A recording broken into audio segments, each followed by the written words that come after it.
তো 16 নাম্বার ল বা নীতি যেটা ওটা হইতেছে গিয়ে use option to increase respect and honour.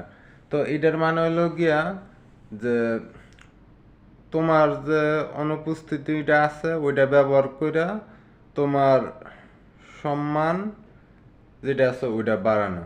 তো দেখা গেছে তুমি যদি কোনো জায়গায় খুব বেশি মানে যা আশা করবা তোমার নিয়ে বেশি জানাজানি হয়, তাহলে যেটা হইব যে তোমার যে সম্মানটা আছে ওইটা কমবো। এখন তুমি যদি কোনো জায়গায় মানে তোমার যদি প্রেজেন্স বা উপস্থিতিটা বেশি থাকে, বা তোমার ফ্রেন্ড গ্রুপ বা তুমি যেই সার্কেল আছো ওইটার মধ্যে যদি তুমি অনেকটা পরিচিত হয়ে যাও, ওই ক্ষেত্রে যে এটা আছে অনুপস্থিতি এটা বা অ্যাবসেন্ট এটা ব্যবহার কইরা তোমার যে সম্মানটা আছে বা তুমি যেটা চাইতেছো ওইটা তুমি বাড়াইতে পারো।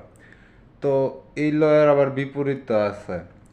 তো এই লয়ের বিপরীত যেটা এটা হইতেছে গিয়া এখন তুমি যদি একবারে চরম পর্যায়ের পরিচিত না হও, তাহলে এই লটা আসলে কাজ করে না।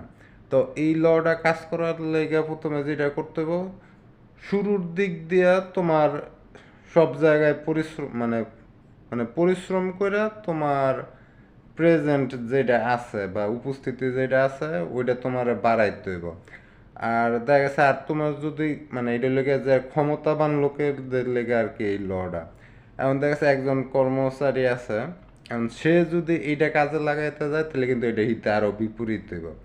তো এটা লেগে যার পাওয়ার আছে তার জন্য এই লটা।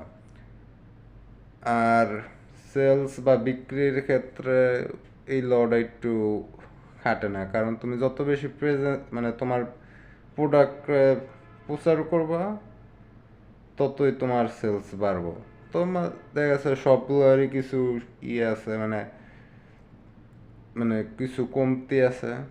তো এরকমই আর এটা হইলো গিয়ে এই লড হইলো গিয়ে মানে যারা ক্ষমতাবান তাদের জন্য, তারা এটা ইউজ কইরা তাদের সম্মানটা বাড়াইতে পারে। তো এই